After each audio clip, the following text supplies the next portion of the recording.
अच्छा, जब हम राजस्थान का नाम सुनते हैं तो हमारे दिमाग में पहली तस्वीर क्या बनती है? शायद रेत के ऊंचे ऊंचे टीले, ऊंटों का कारवां और दूर दूर तक फैला रेगिस्तान, है ना? लेकिन क्या हो अगर मैं कहूं कि इसी रेगिस्तानी प्रदेश को झीलों की भूमि भी कहते हैं? सुनने में थोड़ा अजीब लगता है ना, एक पहेली जैसा।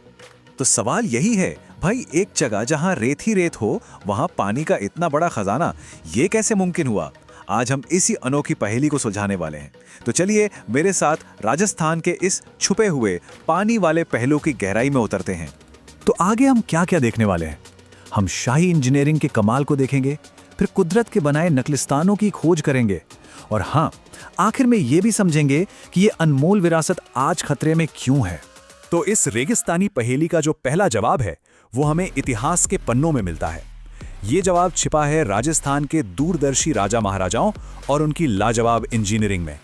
देखिए, ये जो झीलें थीं, ये सिर्फ पानी के गड्ढे नहीं थे, बिल्कुल नहीं। ये तो इंजीनियरिंग, कला और विजन के जीते जागते स्मारक थे।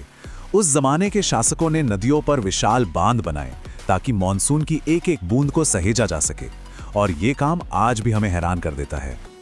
और ऐसा नहीं था कि ये काम बस एक दो बार हुआ, नहीं, ये तो एक परंपरा थी, एक विरासत थी जो सदियों तक चली। आप देखिए, 14वीं सदी से लेकर 19वीं सदी तक एक के बाद एक पीढ़ी दर पीढ़ी शासकों ने इन शानदार झीलों को बनाकर राजस्थान का नक्शा ही बदल डाला। अब जैसमंद झील को ही ले लीजिए। अरे वाह, क्या शानदार नमूना है इंजीनियरिंग का। जरा सोचकर देखिए, 17वीं सदी की बात है। उस जमाने में गोमती नदी पर इतना बड़ा, इतना विशाल बांध खड़ा कर देना, ये कोई छोटा मोटा काम नहीं था।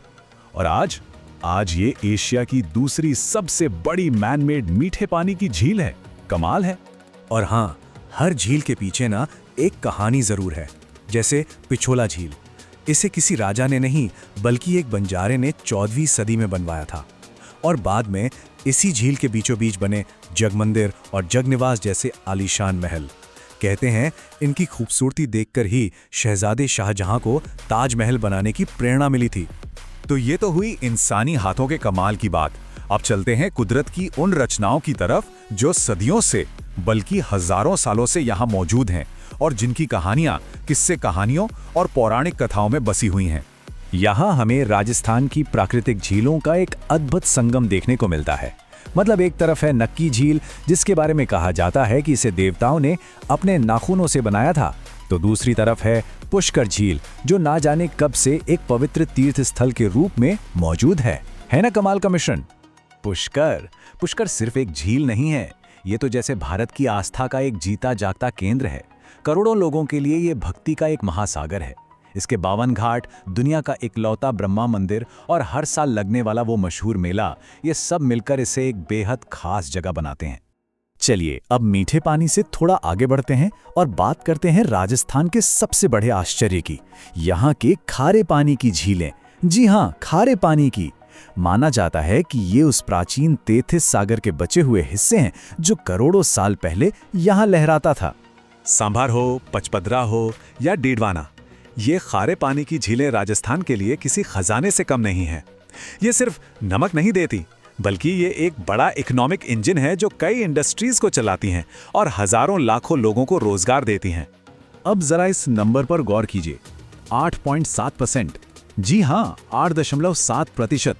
इसका मतलब ये है कि अकेले सांभर झील, सिर्फ एक झील, हमारे पूरे भारत के नमक उत्पादन का लगभग इतना हिस्सा पैदा करती है।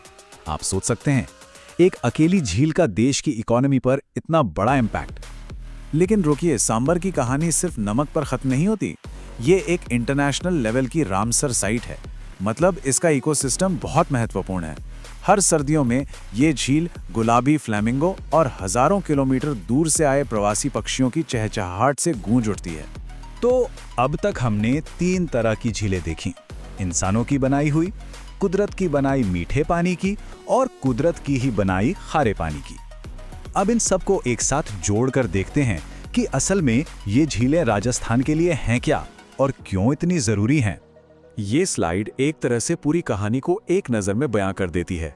जैसमंद और पिछोला जैसी मैनमेड झीलें इतिहास और टूरिज्म की जान है, तो पुष्कर जैसी प्राकृतिक झील आस्था का केंद्र है, और सांबर जैसी खारी झीलें, वो तो इकोनॉमी और इकोलॉजी दोनों को ताकत देती हैं।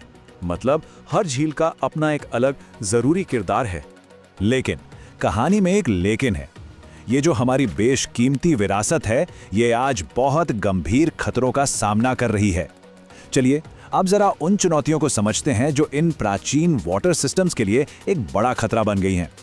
ये शब्द मेरे नहीं हैं, ये राजस्थान की सेंट्रल यूनिवर्सिटी की एक रिसर्च टीम के हैं और ये साफ साफ बताते हैं कि हालात कितने गंभीर हैं।